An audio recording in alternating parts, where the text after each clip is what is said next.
You know, Nigeria, we are very good at talking, but we're not good at acting. If we act the way we talk, Nigeria will be one of the best countries in the world. So when you say he has done X, Y, Z, what has he done? In how many universities today do you have that can attract students from outside the country, that can start lecturers from outside the country? You see, during his tenure, Nigerian universities have been reduced to nothing. As far as we are concerned, the UTAS we have produced have passed through all the tests that are needed to apply it, which they didn't apply to IPs. We challenge them to one day. We are challenging the NIDA to come. Well, let us do open demonstration of UTAS and let them hack into it in the presence of all the journalists in Nigeria. And the report by the head of service showed that more than the 3,000 or so people have been from the back integrated into the IPs. The report by the Auditor General showed that it's a complete scam. But we are insisting on it, and we are paying so much every year for that program that we could do. Do we need to? Do a country like Nigeria with our brains need to go outside the country to go and borrow a procedure to pay salary?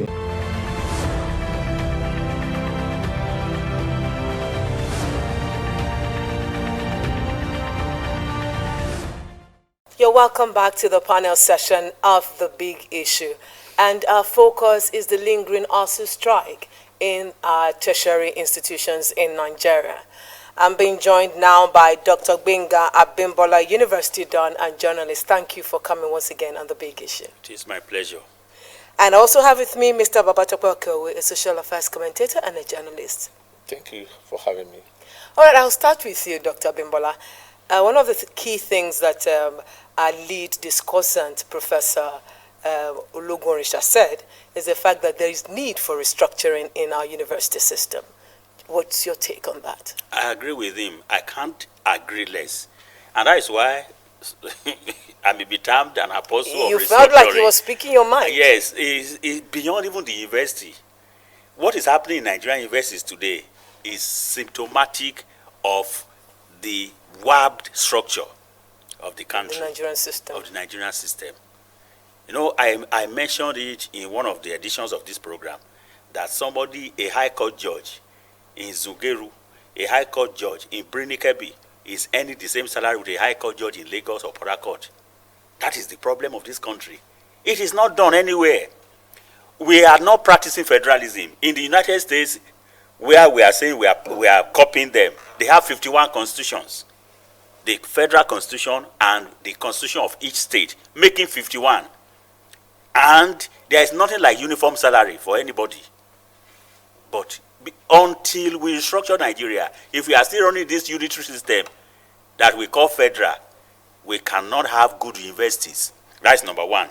Now, if we are saying we should restructure the university system, what is the problem with the structure? Professor Ologunrisha has mentioned the issue of salary. He has mentioned the issue of funding. But beyond them, we also have other things wrong with our structure. Okay. The federal government cannot continue, even the state governments, everything is warped. Everything is defective. In most federal and state universities, which are public universities, if they were private, can they run it like that?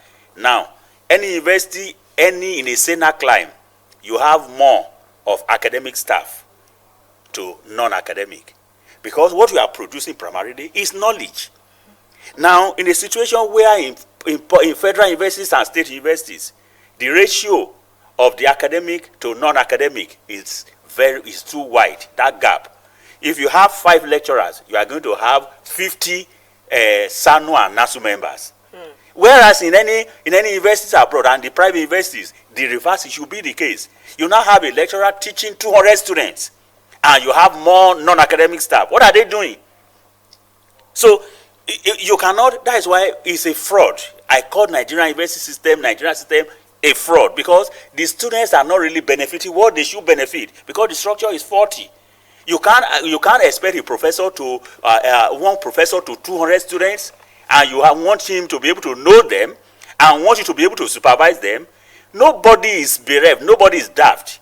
Anybody who is admitted into the university, we have in education, we talk about the genius, we talk about fast learners, we talk about low learners and average learners.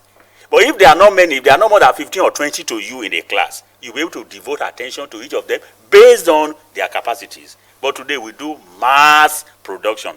And that's why you now heap the blames on the lecturers that they are producing half-baked or people who are unemployable. The process. If it is your own business, you won't employ 10,000 non-academic staff and employ only 500 academic staff. That is part of the structure that we are talking about. And my own take is that until the federal government, how can we have NUC? NUC is like a master.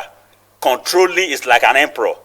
It's as if NUC is designing syllabus, designing curriculum. It is not done in the US. Each university has its own autonomy to design its own curriculum. But we have a uniform curriculum in Nigeria. That if you want to teach mass comm now, what you are doing in mass comm in Akumba is the same thing that you do in Kano. It's not done anywhere.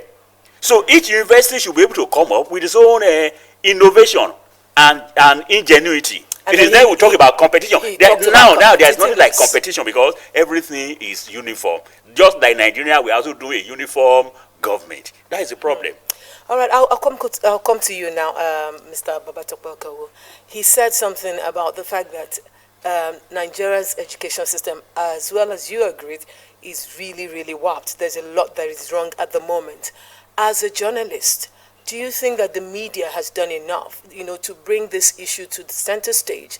Because it seems like we are not really setting agenda. This ASUU strike has been going on for like 3 months now. Almost 3 months, and then we don't know if there will be another rollover after this one. What do you think? Do you think the media has done enough? I will say that the media is the reflection of the society. Let me say that there's no newspaper that does not have education page that at least comes out every week, and we have about 15 national dailies. Apart from the fact that there are education-related stories that come out every day. If media reports, what is left is for the people that are concerned to really take heed and make amend. Take, for instance, all what Professor Logan has said. Very good. But do we have society that understands what the man actually said? For instance, is the issue of payment of stipend by parents. Some people will say, but they went to free university in their own period, and now they want students to pay. So there are a lot of things that the society needs to do. We need active society.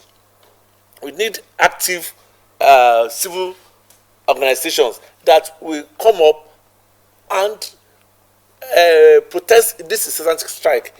You have a child that got admission to university, say at 18. At 20, he's still in part 1. So, and when he wants to get job, you say 23. You peg it at 23. So how will he not now doctor the age in order to get a job? So we have a lot of problems. And once the media put it into the front burner, it is now left for the society to take it up from there. And that's what I'm asking you. Now you've talked about the civil society is coming out to protest what is going on. Yes, and I mean, and the media now. That I'm saying that I've said it earlier, that in every newspaper, I work with a newspaper, every newspaper has education page that comes out at least once. Not even a page, pages. Pages, I mean, education section that comes out every week, every newspaper in Nigeria. Then all the broadcast stations also have education-related programs where all these things are brought into. So it is now left for the society to take it up from there.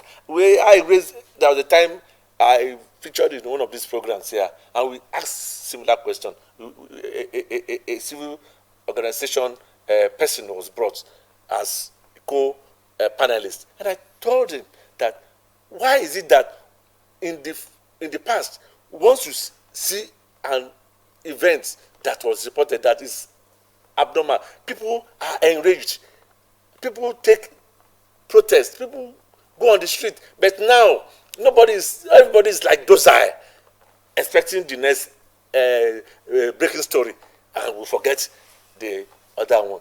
Now we are talking about ASUU strike. When it started, it was always in the front pages of the newspapers. Now they are no longer talking about it, because we have since then they have been trained hijack. We have been Boko Haram insurgents. There have been kidnappings here and there. Then the politics had cropped in again, and people are talking about 2023, forgetting all those things that are supposed to be something that people are supposed to be talking about. You still bring me back. Who are those that are supposed to be setting agenda? You're a journalist. I said that media had done their bits.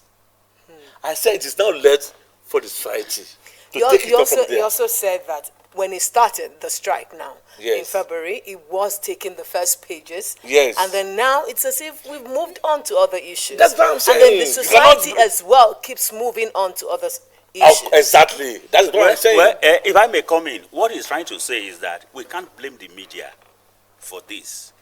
Remember that the media themselves, they are in business. And they must serve what the audience want. Otherwise, they will close their shops. Who is paying? For a newspaper, who is going to buy the newsprint? Who is going to pay salaries?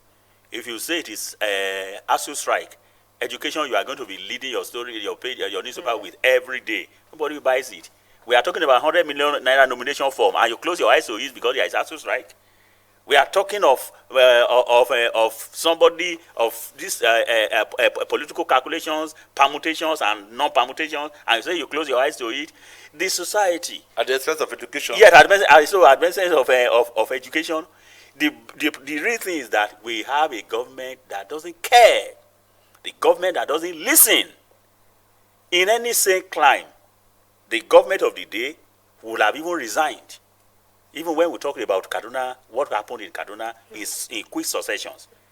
Is that not more deadly than even the ASUU strike that you see in broad daylight? That, in fact, only yesterday now, they showed the pictures of those who are still in captivity. And yet government feels unconcerned. The only thing government does is to condemn attacks after scores of people had been killed. That condemnation statement, does it revive them? That is the problem. And that takes us to the issue of this structure we are talking about. The federal structure we are running cannot give us any good thing. Let me just add that ASUU is on strike. Minister of Education, Wajuba, was the first to pay 100 million. And ASUU is on strike. And nobody is talking. And the Minister of Labour is also in the race. In the race. So So what what are you talking about? A Minister of Transport as well. Again, we are even talking you of are talking about education now. education instead. Because this thing concerns the Minister of Labour and the Minister of Education. Now, when Professor Ologunrisha was talking, because you asked him about this strike, truly, I am a lecturer. I'm a journalist. I'm also a lecturer, but I know that strike is not a desirable thing at all. Now, in any sane society, if any union goes on strike for 1 week, government will shake. Now, ASUU gave government 1 month. Government just called a meeting once.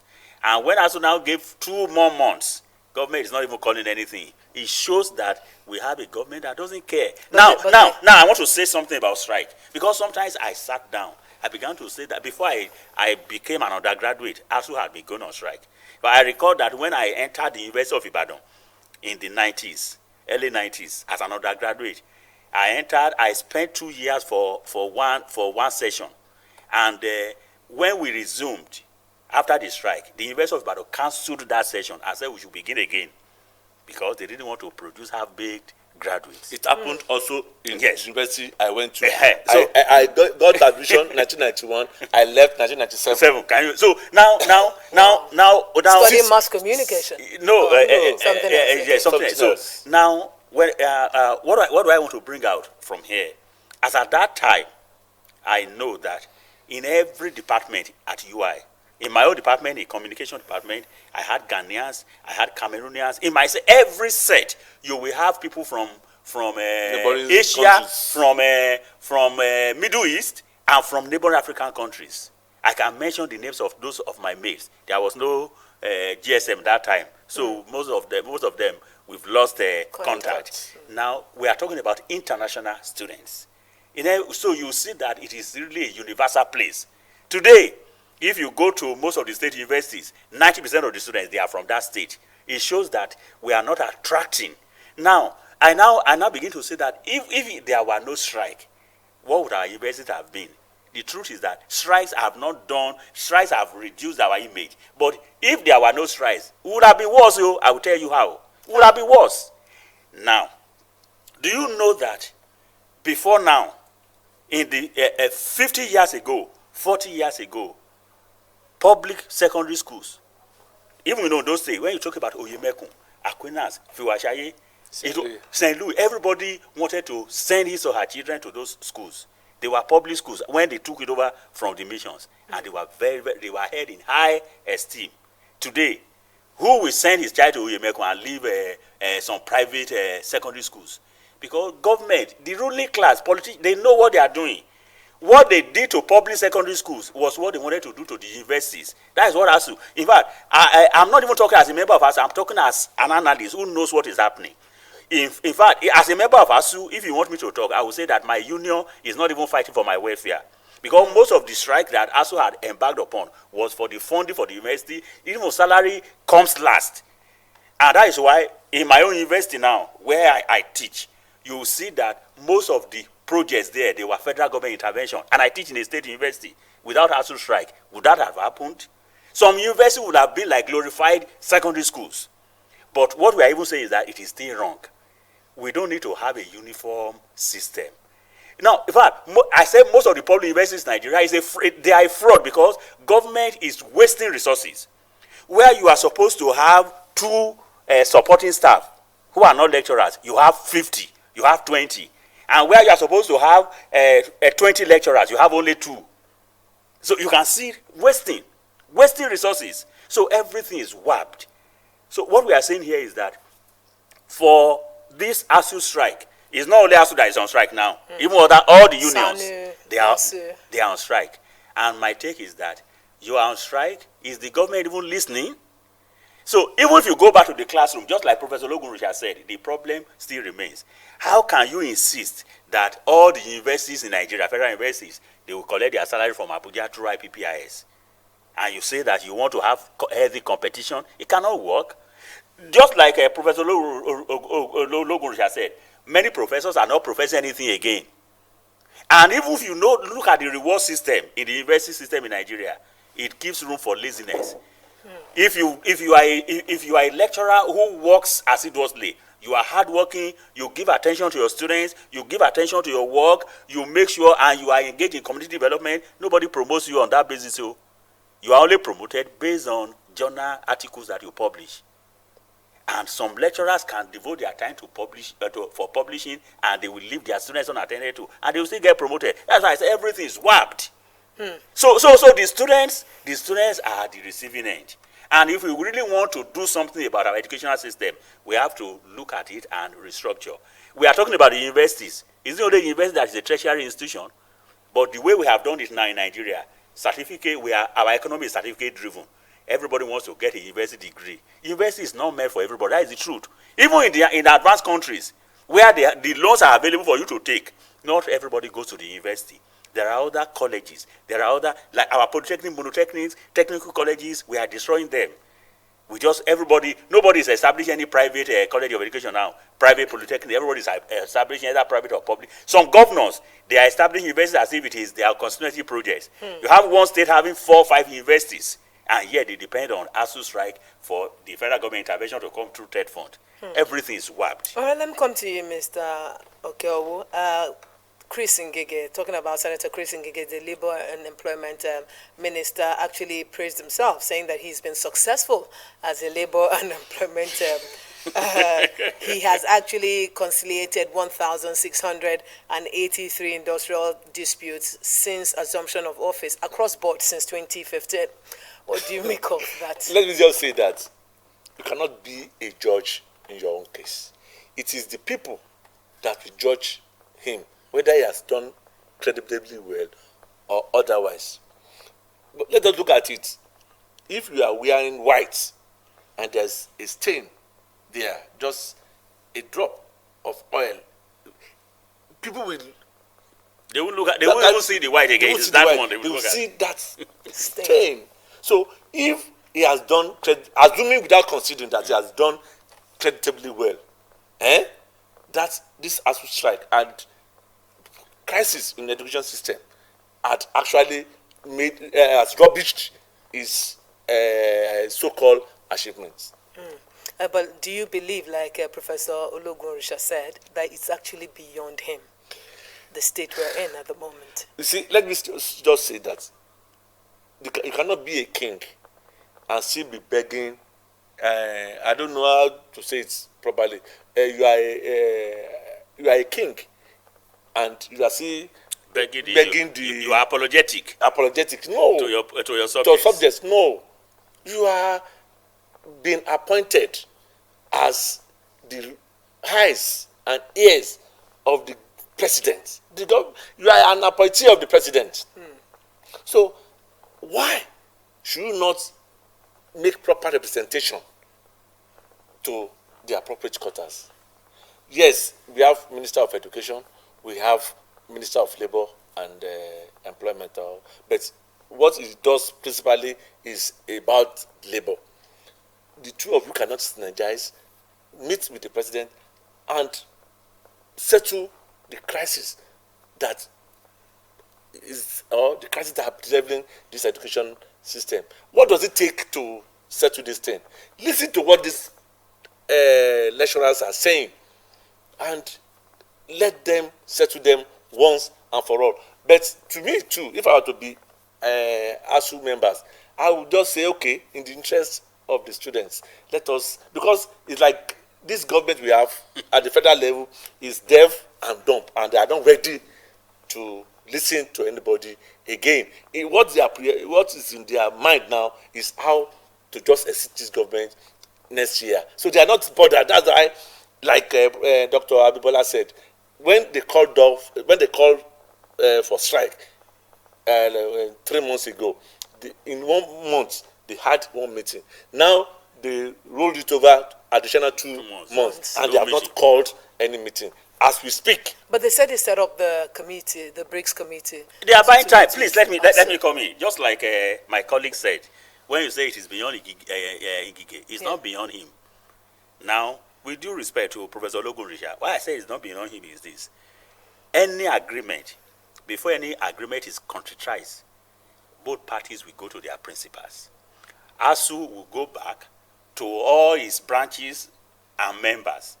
Then the ministers and the government officials, that is both the permanent and whatever, they also go back to the Federal Executive Council, to the president, and get the commitment. Now, my take is that Nigeria, just like my brother said, how come that, where are the civil societies? It is not the first time. Jonathan's government did it, and Jonathan made some commitment. He released some money to back up that commitment. I said that 220 million every year will be released for 5 years so that they will be able to do one thing or the other. This government came, and government said, no, it is not our government that did it. We don't have the capacity. We didn't have this money. ASUU said, okay, agreed. People will be saying that ASUU is not shifting grant. I don't want to believe. ASUU said, okay, we agreed. And they read a memorandum of understanding that let us share weight. We cannot do all these things. Let me tell you, if not for ASUU, that's what I'm talking about. Some universities will not have any laboratory. Some will not have any library.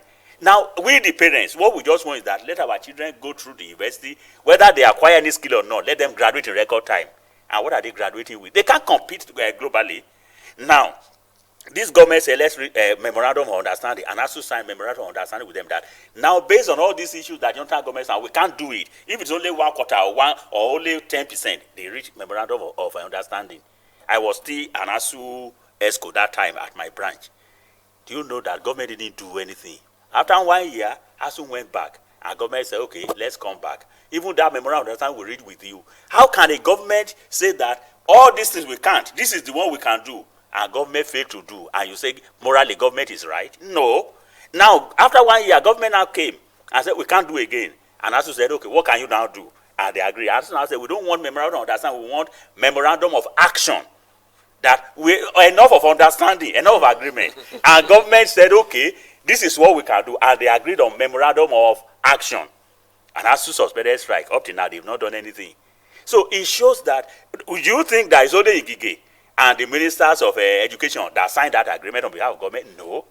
Will Buhari not have endorsed it before they signed all those agreements? So if ministers, for that matter, on behalf of federal government, if they enter into agreement with any union, what of doctors? We are talking about ASUU here now. What of doctors? And yet you know you cannot implement it. How can you sign an agreement you know you cannot implement? Well, just because they want you to return to that is insincerity. They just want to. It shows that that government is responsible. So you just want him. That is deceit. Do you think you are deceiving? Your requests are also outlandish and unrealistic. If it is outlandish in the eye of the government, that is why government will say, "Let us negotiate and renegotiate." We are talking about renegotiation. What are you talking? This is renegotiation now. Our government knows within its mind that it cannot achieve this. Our government signs. Let me just. And you are saying the government is justified. But now they've also said, okay, no, sorry, is government doing it under duress? They set up the BRICS committee as well to renegotiate. Well, I'm no longer an ASUU official, and I cannot speak on behalf of the union. But I know that government uses committees to buy time. All those agreements that they procured are memorandum of understanding, memorandum of action. They set up committee now, and this committee is set up at the instance of government, not in the instance of the union. And they will all do a negotiation because this thing, when you talk about labor relations, nobody can say that I must have my way, whether the employer or the employee. That is what they call. They must come to the middle point. They must shift grants. Yes. ASUU will have shifted grant, government will have shifted grant before they arrive at any agreement or whatever. But and yet government will renege. That ASUU is not shifting grant, that it behoves on ASUU. Let him come out, please. Let Ngige come out. Excuse me. Let Ngige come out and say that all these demands that we have failed in 7 years, now that we have come together, these are the ones we have done now in the last 2 months or 3 months of this strike. Let Ngige come and talk about that. Please, this issue of IPPIS, let me just single that one out. Okay. That one has nothing to do with government bringing money now. Government is paying salaries. But say, the IPPIS you are using cannot attract foreigners, cannot attract other people to come and do sabbatical with us. Let us do something. They say, provide alternative. You know, it was military government that said we cannot have money, we don't have money. ASUU gave them ETF option. And ETF are metamorphosed into third fund. This third fund now, they don't use for university again. They use it for university and all schools where government is sitting, government officials are siphoning funds. And ASUU now said, it's an allegation. Yes, we know what we are talking about now. And ASUU is now saying, okay, we have an alternative platform that you can use. You are the one that can pay salary. We are not saying that you take UTAS. And government began to do back and forth for more than 4 years now. And government I finally said we set up we are conducting integrity tests. That took government more than 1 year. And after the result came out, they say the integrity test came up almost 80-something%. Even if you have 60% or 70%, is that not a pass mark? And government still say you cannot use it. And you say this government is sincere. I'm not even talking on behalf of us. I'm talking as a parent.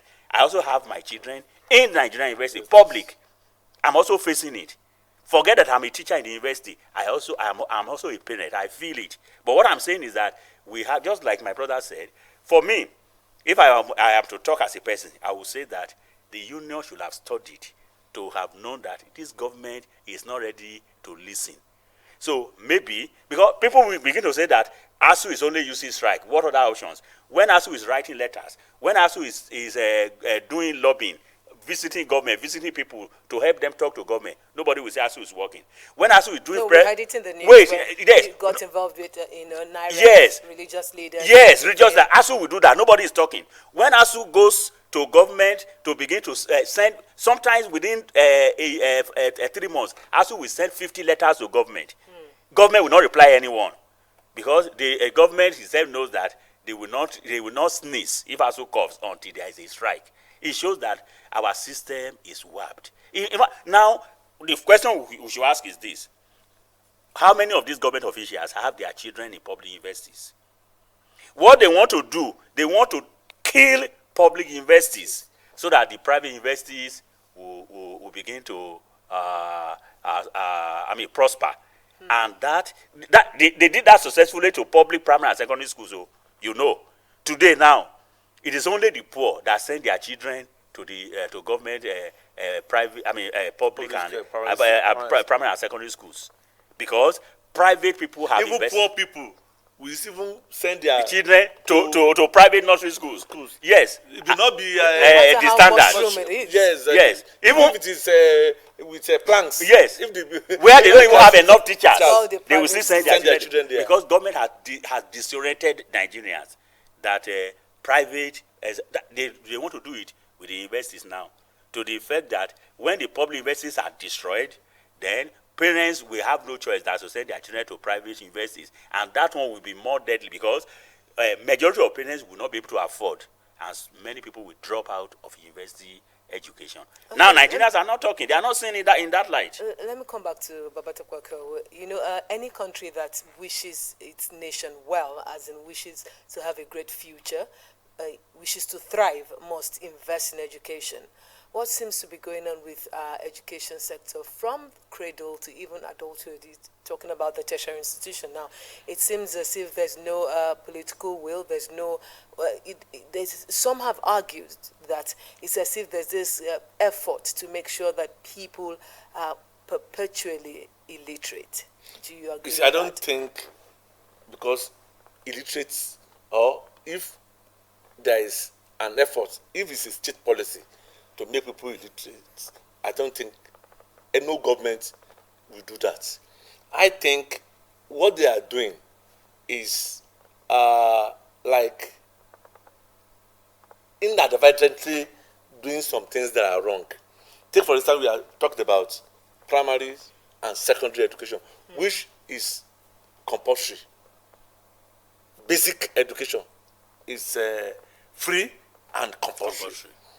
But unfortunately, it's supposed to be free because public primary schools and public secondary schools are free. Yes. But people will now decide on their own and send their children to fee-paying schools. Mm-hmm. That means they have slept on their particular rights. And government is not subsidizing private universities. All efforts, even these private universities we are talking about, their proprietors, the VCs, the owners have cried to the government that they want to benefit from intervention.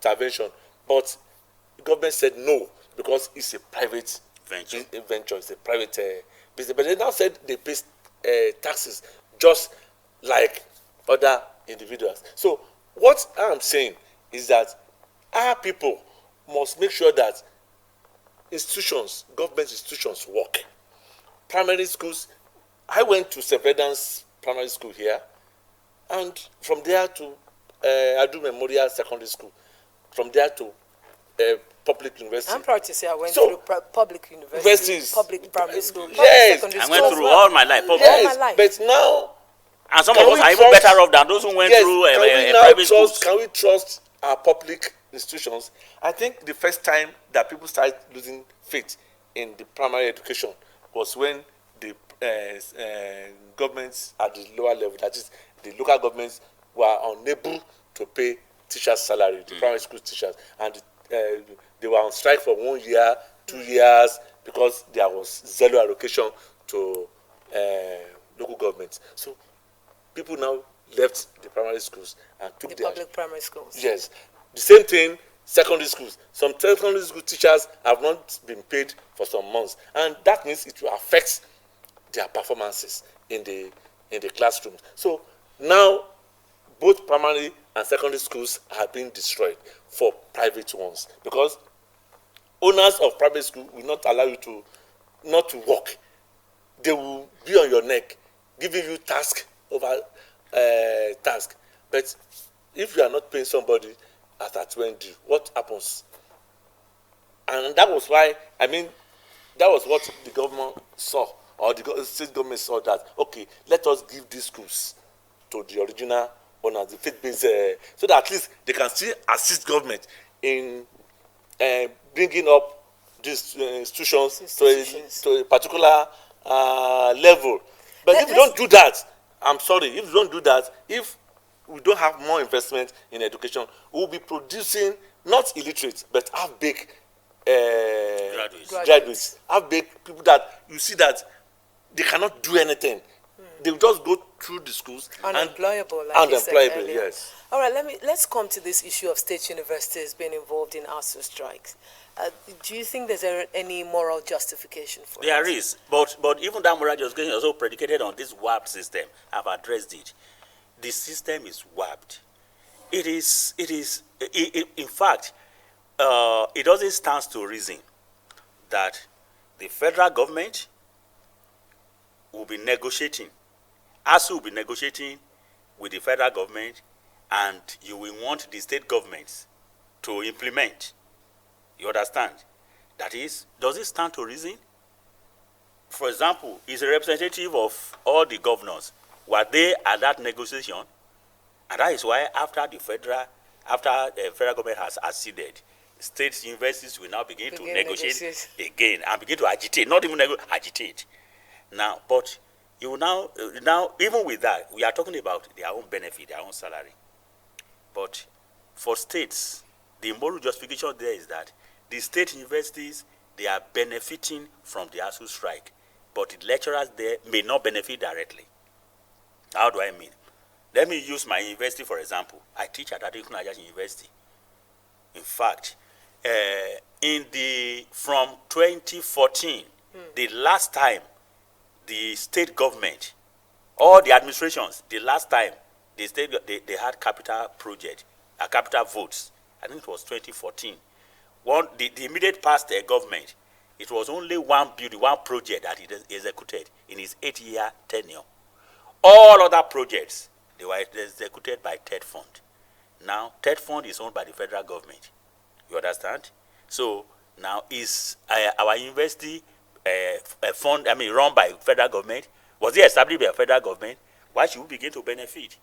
Laboratories in our university, lecture halls, lecture theaters, even staff who are going on training, whether home or overseas, TED Fund, they still draw from it. And we are staff of a university owned by state. So when people don't understand it, they just believe that strike is only about salary. That once the strike is over, the federal government will give the allowance to their employees, and the state, the lecturers at the state university, what are you benefiting? The system is benefiting. The lecturers may not benefit. But even with that, I'm saying that it's not still correct. We have over-centralized everything.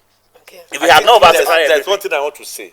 There was a time that the government proposed that labor should be removed from exclusive to concurrent list. Who were the people that kicked against it? They were the labor leaders. Why? Because they wanted uniform salary structure. Are you getting it? Somebody working in Samfara, in Guso, or Kaura Namoda there, we want to earn something from somebody in Warri, or somebody in Lagos, that even the cost of transport alone, or somebody in Abuja, the cost of accommodation has already taken the year's salary. I think it is wrong. I think it is high time. When you say labor kicked against it, labor also represents these workers across That's the what I'm saying. That it's like we don't even really know what we want as a people. Are you getting it? Okay, if now take for instance, the federal government lecturers agreed and say, okay, call off the strike. The state ASUU members start to negotiate. They will start to agitate.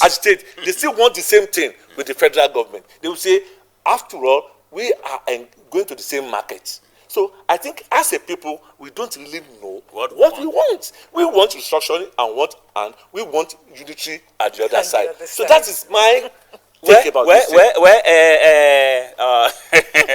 Babadokwe, please, you cannot say we want restructuring in one hand, we want unity in another hand. I think it is the fault of the ruling class. Let us face the fact. In the First Republic, this was not so. In the First Republic, the University of Ife was established by the Western government, and it was the best in terms of architectural design those days. You understand? Before the federal government took over everything.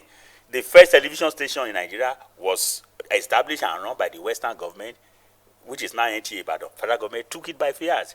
What are we talking about? What we are talking about here is that restructuring is not only about education. We should not single out anything. We should talk about holistic. Let us go back to what we were practicing before. If we have true federalism, all these agitations will stop. It will now be, if it is a state by state or region by region, you will now have healthy competition. You cannot be a civil servant. Even what of civil servants? There is what they call it a minimum salary scale, the minimum wage. They still want the same thing, just like you said, for all the states. But if we know that there is no free money that governors are going to collect in Abuja every month, nobody will agitate and say, I want to collect the same salary with somebody in Abuja. It is because of this warped system.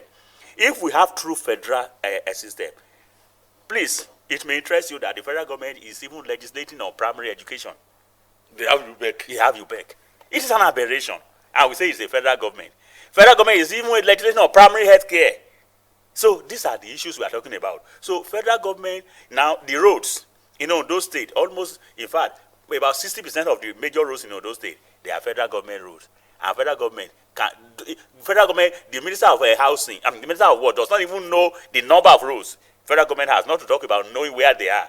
And yet federal government is not fixing any road here. So it is because of this WAP system. Federal government should share the weight. And that's why we are talking about, and if we say restructuring, we are talking about both physical and political restructuring. And this will include devolution of power. Of course. Then the rejig of the money at the allocation. No, please. I'm even talking that we shouldn't be talking about. It's an aberration that when we talk about a federal government, we talk about allocation. It's not done. What we should be talking about is that each region or state should control its resources and send percentage as tax to the federal. Exactly. Please, in the First Republic, let me shock you. The First Republic, the party that formed the government, that the lead partner, that was NPC, Northern People's Congress. The leader of that party chose not to leave his region, his state, northern region, to come to federal capital to rule over Nigeria. He sent his protege, Abubakar Tafawa Balewa. Ahmadu Bello, the leader of the party, he preferred to be at his region and serve his people at that point. Because that time, regions were very powerful. Each state, they controlled their resources. There was no way at that time. You understand? So if we have that one, nobody, Abuja is the headquarters of corruption. And that's why senators and everybody wants to go to Abuja. So let us devolve powers and decentralize and go to true federalism. Nobody, there won't be anything like a federal university, federal polytechnic, federal this, federal that. Federal government is legislating on primary and secondary. I know the worst part of it. Let me just say before. What part of it is that many people are now agitating that they want federal government institutions in their communities. Yes, in every local government, almost every local government now. All right, Professor Ologunrisha also expressed optimism that he believes that in no distant time, perhaps before this rollover ends, in a couple of weeks, I think about 2 weeks now, we're in the 10th week. It's not the 2 weeks, yes, we're already in the first week. By next week, it should be. Yeah, they will so he's expressing optimism that before then he believes that President Muhammadu Buhari will actually step in and bring sanity to this issue. Just let us pray. Just let us pray and hope. Because the way it is, like I said, you seem to have lost hope, Dr. Abimbola. No, it's the reality now. Because, like I said, if all the language you listen to is strike, I think it is bad. It's very bad. And before, I was having hope that when they said they set up this committee, I thought something was going to come up. But having waited for a full month, I didn't hear anything. I was going through all the newspapers. I was Googling all channels, listening to all, thinking that there would have been concrete arrangement or something that will give hope to people. But since then, I've not heard anything. What we are hearing is silence from both sides. Maybe they are working underground, we don't know. But I think sorry, my brother, let me even show. Do you know that for over 1 month now, the entire university system in Nigeria had been paralyzed? The implication is that we are talking of ASUU. What of NASU? What of SANU? The only kind of people that are working in the university are the security men now. So even you that you graduated 10 years ago, 2 years ago, last year, you want to collect transcript, Nothing. You want to collect your certificate? Nothing. Nothing works now in the universities.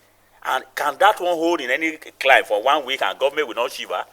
Government that doesn't care that the entire university, public universities have been shut down. Not for ASUU strike, only lecturers. But now all the unions for more than a month. And government is not calling meeting every day. And you think, so that's why, it's not that I lost hope, I just feel that this government, he has said that his government, we have a government that is deaf and dumb to the plight of Nigeria. We have a Minister of Education and Labour. They are interested in presidency. They want to take over from... it seems that 2023 elections have... And these are the partners, these are the principal representatives of government. That are supposed to be running around, that are supposed to be bothered, but they are not.